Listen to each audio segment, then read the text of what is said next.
Hello guys, কেমন আছো সবাই? আমি তো দারুণ আছি। আজকে শ্রাবণের দ্বিতীয় সোমবার, তো আমার বাড়িতে তো পুজো হয়। আমি কিন্তু একটু বেশি শিব ভক্ত আছি। তো আমার শিব ঠাকুর ছোটবেলা থেকে আমি পুজো করতাম। তো সেই শ্রাবণ সোমবার মানে আমার খুব আনন্দের দিন।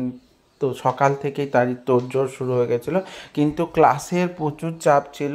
তো সেই জন্য যেতে পারিনি কোনো মন্দিরে। তো আমি জেনারেলি মন্দিরে যাই না।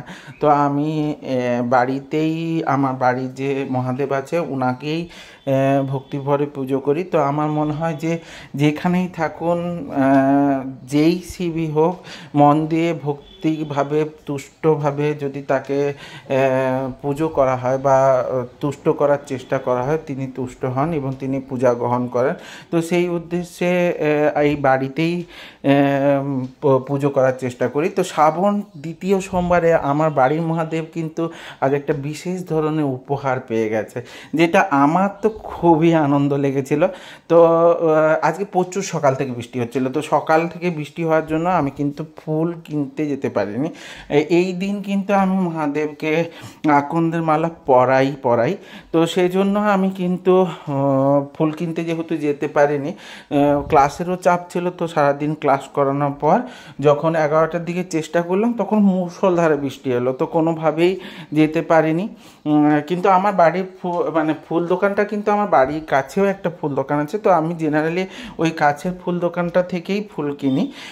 দেখো, পুজো শুরু হয়ে গেছে, কিন্তু আমি তোমাদেরকে এখনও পর্যন্ত বলিনি যে কী গিফট দেওয়া হয়েছিল। সেটা দেখতে গেলে কিন্তু তোমাদেরকে আমার ভিডিও শেষ পর্যন্ত দেখতে হবে, কারণ আমি শেষ পর্যন্ত না দেখলে আমি তোমাদেরকে কিন্তু বোঝাতে পারবো না ঠিক এক্স্যাক্ট কী ধরনের গিফট পেয়েছিলাম।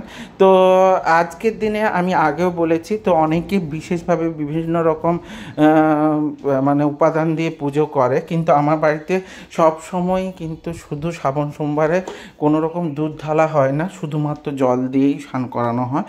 তো সেই জল অভিষেকই করা হচ্ছিল। তো সেটারই একটু ভিডিও দেখলে, এবং রুদ্রাক্ষের মালা পরিয়ে দেওয়া হয় মহাদেবকে। তো রুদ্রাক্ষের মালা এবং আকন্দের মালা এবং কখনো কখনো রজনীগন্ধার মালাও পরানো হয়। তো সেই হিসেবে পুজো করতে বসে গেছিলাম। তো আমিও পুজো করি, তারপরে মৌলিও পুজো করে। প্রথমে কিন্তু আমিই পুজো করি সব সময়, আর আমার ছেলে ওর মতো করে পুজো করে। ও এখনও তো দীক্ষিত হয়নি এবং ওর পৈতেও হয়নি। তো সামনের বছর ওর পৈতে আছে। তার আগে ওকে কিছুটা যাতে পুজোর ব্যাপারটা ও বুঝতে পারে, তার জন্য একটু ওকে শিখিয়ে নেওয়ার চেষ্টা। তো প্রথমে জল অভিষেক করে দেওয়ার পর ফুল এবং বেলপাতা দিয়ে দেওয়া হচ্ছিল। তো শিবের তো সব থেকে বেশি পছন্দের জিনিস হচ্ছে বেলপাতা। কিচ্ছু দেও না দাও, বেলপাতা অর্পণ করলেই হবে। তো আমি দ্বিতীয় সোমবারের ক্ষেত্রে আমি সবসময় বলবো, শিবের বা শিবলিঙ্গে ডাইরেক্টভাবে কোনো রকম কুমকুম লাগাবে না, মানে সিঁদুর দেবে না। সবসময় চন্দনের প্রলেপ দেওয়ার চেষ্টা করবে। তো চন্দনের প্রলেপ দেওয়া হচ্ছিল। তো দিয়ে দেওয়ার পর যেরকম সচরাচর বা প্রতিদিনের নিত্য পুজো হয়, তো সেটা হয়েছিল। এবং শিবের পুজো আলাদা করে বিশালভাবে তো হয়েছিল। তো এর সঙ্গে সঙ্গে আমাদের বাড়ির কিন্তু সবাই শঙ্খ বাজাতে পারে, এবং ছেলেকেও শিখিয়ে দেওয়া হয়েছে, ও কিন্তু শঙ্খ বাজাতে। আমাদের বিশেষ কিন্তু পুজো দিতে হিসেবে শঙ্খ তো বাজাতেই হয়। তো অনেকেই শঙ্খ বাজাতে পারো। তোমরা কে কে শঙ্খ বাজাতে পারো সেটা একটু কমেন্টে জানিও।